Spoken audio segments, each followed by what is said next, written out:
Hello, and welcome to another edition of Manifest Mondays. I'm your host, Jen Mazer, the Queen of Manifestation, and I wanted to talk to you today about how you can determine whether or not it's time to move on from a dream and start a new one, or continue, right, and plug through any of those obstacles that might be showing up along the way.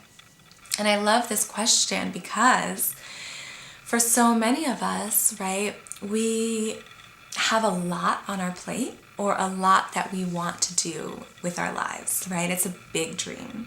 And the first step really is getting clear on what you want. So if you haven't gotten clear on what you want, that's where you want to begin.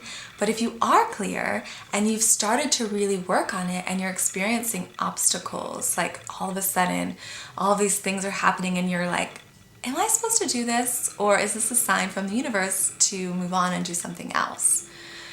I want to share with you that usually when it's the beginning of a new project or a new vision, a new dream, and you see these obstacles and you experience them coming up, it's not a sign to move on and forget about them. It's a sign to move through them. So instead of viewing these as obstacles, view them as opportunities, right? Because what happens is it's an up-leveling that occurs. Now, on the flip side, if it's a dream that you've been working on for a while and you're still experiencing these obstacles and you're wondering, is it time for me to move on? I would say yes, it probably is. Now, before you just move on, I want you to reflect on it, okay? When you think about this big vision, how do you feel in your stomach? Do you feel lighter or heavier? Because if you feel lighter and you're excited, then maybe it's time to keep going and just trust that, one more step and you'll be there. Don't give up right before the end.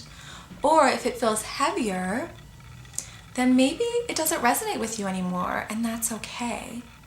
And a good way to determine this is to think about, oftentimes with manifesting, we have this narrow, limited focus because we've gotten specific, which is great. You're supposed to get specific. But then we think it can only look a certain way. And what we need to do, like a camera that I'm looking into now, is widen the lens of the vision and think about, well, what did I really want out of this? What part of it did I want to experience, right? How did I want to feel?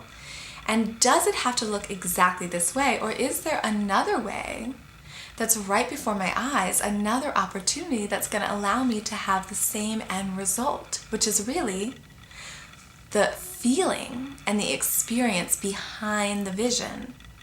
So for example, if it's a house that you wanted to move into and you applied for this one house and you put in an offer and it was rejected, then okay, maybe you aren't meant to have that house, even though that was the house on your vision board and everything, Well, what did I love about that house, right? Like, what do you love about that vision? I wanted to experience a really amazing view with lots of trees out my window. I want to live like 2 blocks away from the yoga studio. I want to have an awesome community of like-minded people and a really great public school for my kids. Okay, so start thinking about that. And same with your vision or your business.